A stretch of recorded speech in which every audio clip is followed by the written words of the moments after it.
My name is Dr. Abyss, and everything you hear or read here must remain here. What I am about to recount no longer belongs to this world, but to a space-time where the laws of physics and morality are mere vestiges of what they once were.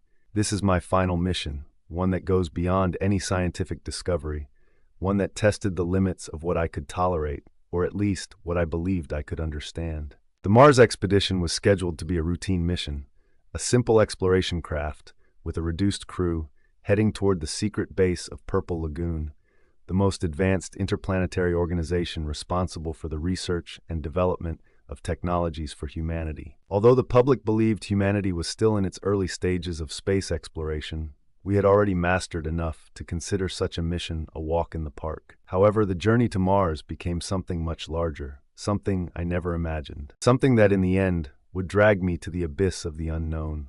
The Tethys, our spacecraft, launched from Earth's orbit with its crew of 6, myself included. We all knew the mission wasn't exactly routine, but none of us had the faintest idea of what was to come. It was a short journey, no more than 6 months to the underground base of Purple Lagoon on Mars, where we conducted tests on new technologies for the exploration of distant solar systems.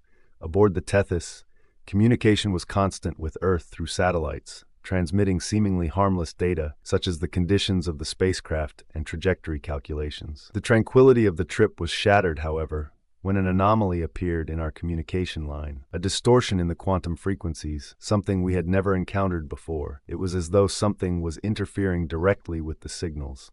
It was an external fault, no doubt, and it was from this moment that everything started to change. On the first night, while reviewing the data, I noticed an enigmatic transmission had been sent to us. At first, I thought it was a coded message from some colleague at Purple Lagoon, perhaps a secret instruction or a security test. But upon closer analysis, something was wrong. The message had no known origin, nor did it follow any human communication protocol or structure. It was a sequence of symbols and sounds, a combination of frequencies though human had an otherworldly quality. Something in me, a primitive impulse, felt the danger, but my desire to understand, to unravel the mystery, wouldn't let me back down. Anubis, I read, an ancient word connected to the Egyptians tied to death and the afterlife. But for some reason, that name should not have been there. Not in a message from deep space.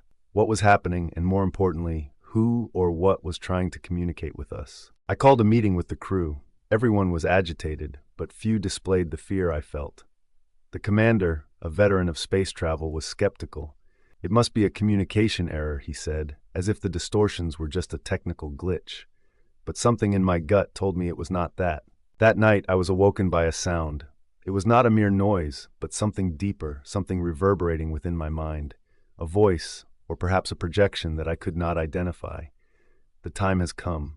The judge of souls awaits. Fear took hold of me, but the curiosity, the insatiable need to know what lay behind this, drove me forward. I needed to understand the meaning of that message.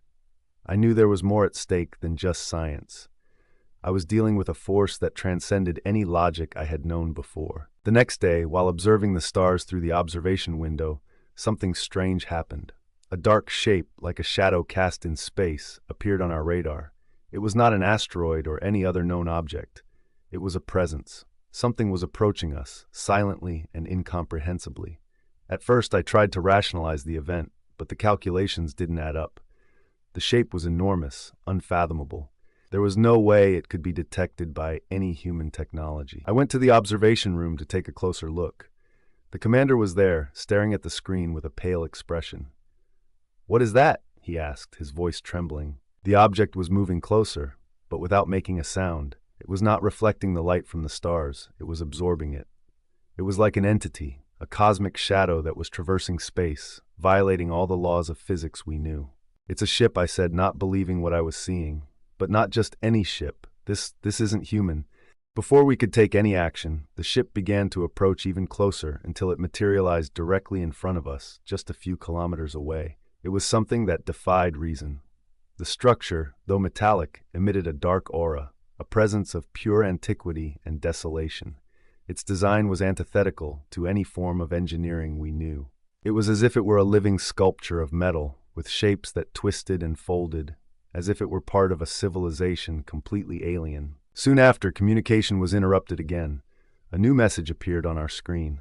This time, there were no symbols or sounds, just an image, a face that was not human but bore a striking resemblance to the ancient depictions of Anubis, the Egyptian god of death. The vacant, piercing gaze seemed to penetrate our very thoughts as if it were judging us. The message that followed was brief but deeply disturbing. Anubis has called the children of eternity.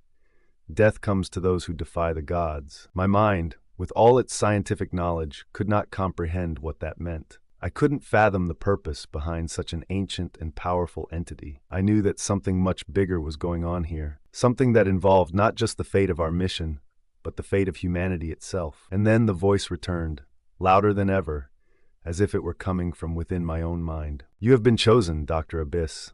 You must choose between destroying or liberating." Panic gripped me, but before I could react, an explosion of light illuminated the space around the Tethys. The alien ship seemed to have launched something toward us. I was paralyzed, but the voice didn't stop. "Free yourself or face the judgment." In that moment, I knew that nothing would ever be the same. I was facing something that could not be explained, something that should not exist. The explosion of light was followed by a deafening silence. The radar of the Tethys was consumed by an intense glow, as if space itself were being reconfigured before our eyes. There was no way to react or escape. The space that had once been our frontier of exploration now seemed to bend around us, as if reality itself were distorting. And it was at that moment that I realized we were confronting something far beyond our capabilities. The alien ship was no longer in front of us, but its presence still seemed to linger. Communication failed once more, and the screen on our monitor went blank. The feeling of being watched was inescapable, and a chill ran down my spine. The commander couldn't hide the panic on his face. He turned to me as if I had some answer to what was happening. "Dr. Abyss," he said, his voice trembling, "what the hell is this? What do they want with us?" I had no answer. The truth was that, even with all my training, nothing in my vast knowledge of science, physics, astrobiology, or mythology had prepared me for this. Whatever was on the other side of this message was not from our reality. It was not something our civilization could understand. But the voice came again, stronger than ever, hissing inside my mind. "Choose, Dr. Abyss. The judgment will be made." At that moment, I knew this choice was not a metaphor. Whatever these beings were, they were challenging us, and the decision I made would determine the fate of everyone aboard the Tethys. But something else happened, something that made me realize the gravity of the situation in a brutal and immediate way. The alien ship emitted a pulse of energy that propagated toward us. On the monitor, a series of calculations and data began to pile up, but there was no time to process them. The Tethys began to vibrate violently, as if it were being pulled into a vortex. The ship would not withstand that pressure. With the navigation system now incapacitated, the only option was to try and reach the base on Mars, but it wouldn't be easy. The gravitational force the alien ship was generating was immense. We were being forced to choose: face the unknown or rely on our capabilities and try to make it to the base before it was too late. The tension grew with every passing second. "Dr. Abyss," the commander said, trying to regain some control, "what should we do?" I looked at him, not knowing how to respond. At first I thought the alien ship was just observing us, but the message was becoming clearer. This was not just an interaction.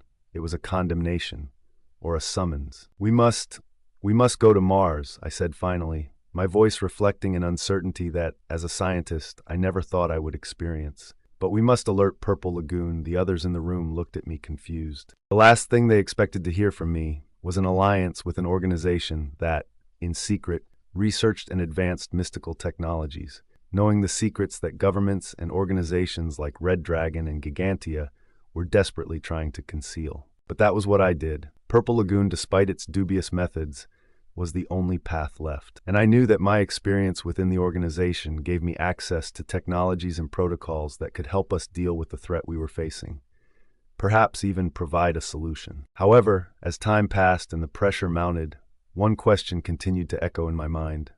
What, in the end, did the alien beings want with us? And was it possible that Purple Lagoon already knew more than it was letting on about this interplanetary threat?